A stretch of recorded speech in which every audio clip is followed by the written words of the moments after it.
जय माता रानी दोस्तों, मैं नीता आपका अपने चैनल नीता विक्रम में स्वागत करती हूँ।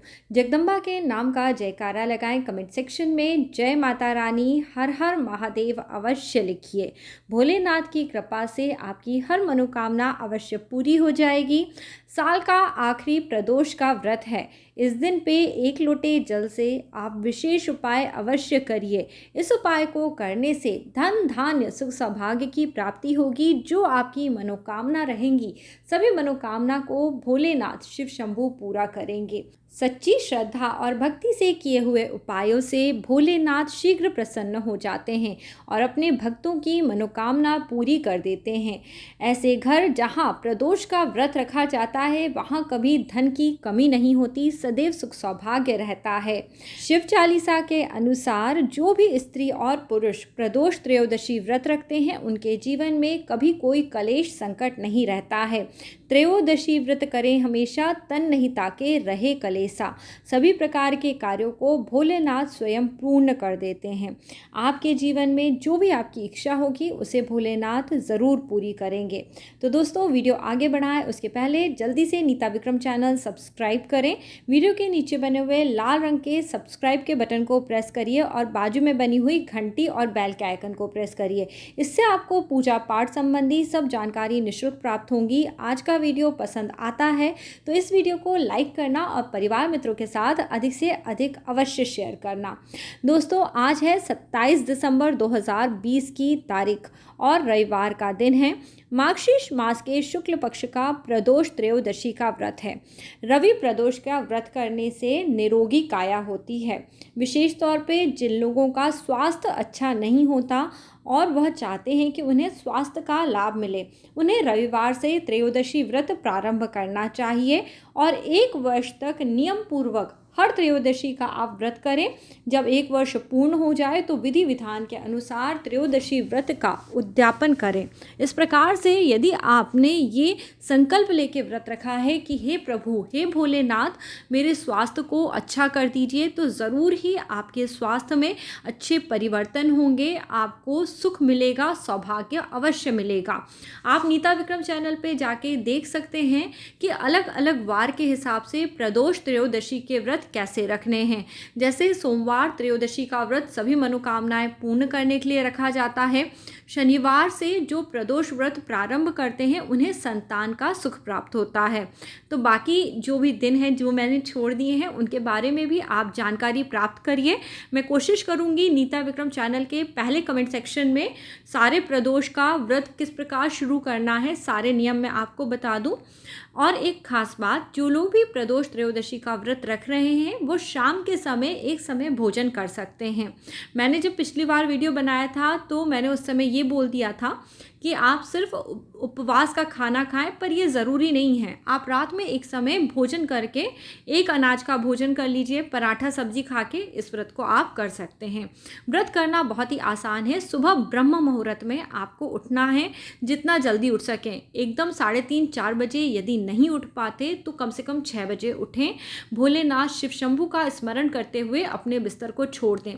सुबह सुबह प्रभु का स्मरण करना आपके चित्त में प्रभु का वास कराता है और आपकी मनोकामनाएं अवश्य पूरी कराता है। इसके बाद आप जल्दी से स्नान करें, अपने कार्यों से निवृत्त हो जाएं और भोलेनाथ का पूजन करें। देखिए, जैसा कि ये प्रदोष व्रत है और रविवार के दिन है, तो प्रदोष का जो समय होता है ये शाम का समय कहलाता है। जब शाम में सूर्य अस्त होने से पहले का जो समय होता है, हम उसे प्रदोष काल कहते हैं। विशेष महत्व होता है दोस्तों इस समय का, क्योंकि इस समय पे भगवान भोलेनाथ शिव शंभू तांडव नृत्य करते हैं और सभी तरह से प्रसन्न होते हैं। अपने जीवन में वो खुशियों का अनुभव करते हैं और इसी समय जो उनके भक्त उनका पूजन अर्चन करते हैं, वो उनकी भी हर मनोकामना पूरी कर देते हैं। तो सुबह के समय आप केवल संकल्प लेके पूजा इत्यादि कर लें और यदि शाम में हो सके तो नहाएं, सफ़ेद रंग के साफ स्वच्छ कपड़े पहने, दूध, दही, घी, शक्कर, शहद, ये पंचामृत आप तैयार करके रख लें। इससे आप भोलेनाथ शिव शंभू को शाम के समय अभिषेक कराएं। फिर गंगा जल से स्नान करा दें और इसके बाद भोलेनाथ पे थोड़े से काले तिल चढ़ाएं और बोलिए, हे भगवान, हमारी ये मनोकामना है, कृपा करके इसको पूरी कर दीजिए।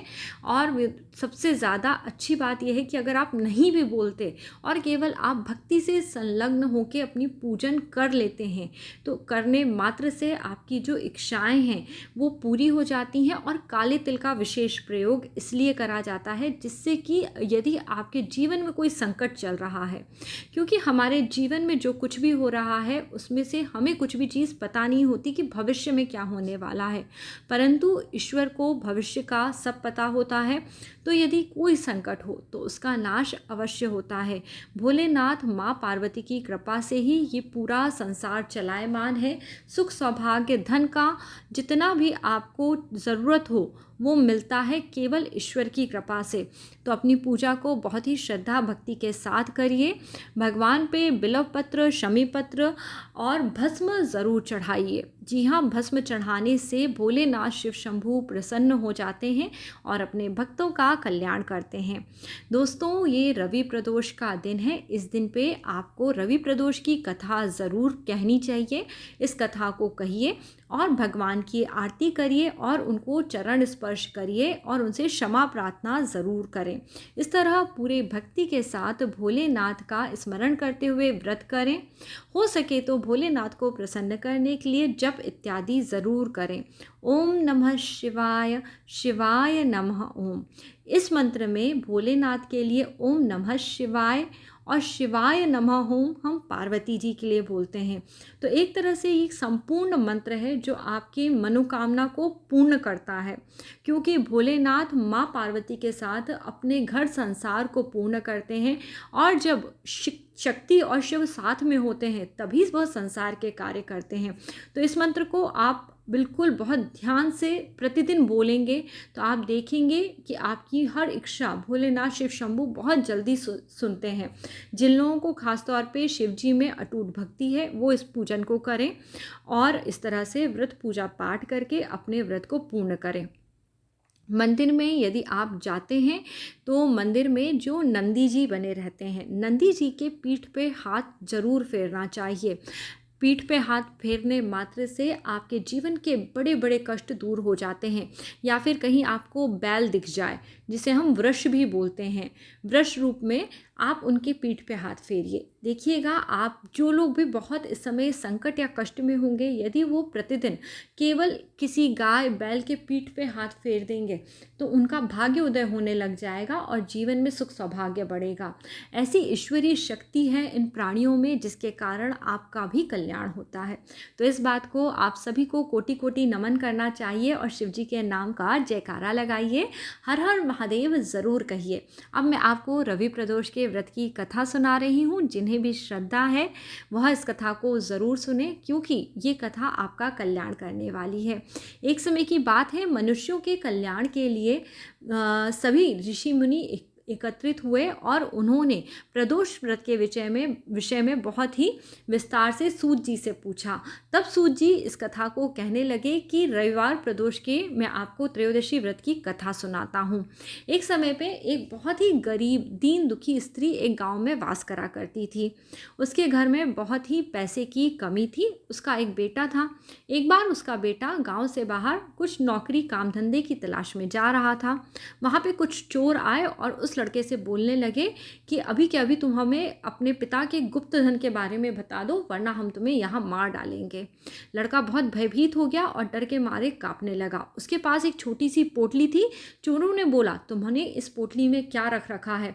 लड़का घबराते हुए बोला, मैं बहुत ही गरीब हूँ, दीन दुखी हूँ, मेरी माँ ने कुछ रोटियाँ दी थी, मैंने इस पोटली में वही रोटी रखी हुई हैं। चोरों ने जब उसकी पोटली में रोटी को देखा तो उस लड़के को छोड़ दिया और वो वहाँ से भाग गए। फिर लड़का धीरे धीरे आगे गया। वो बहुत थक गया था, एक बरगद के पेड़ के नीचे बैठ गया। राजा के सिपाही चोरों को ढूंढते हुए उस वन में आए। वहाँ उन्होंने उस लड़के को बैठा हुआ देखा और चोर समझ के उसको कारावास में डाल दिया।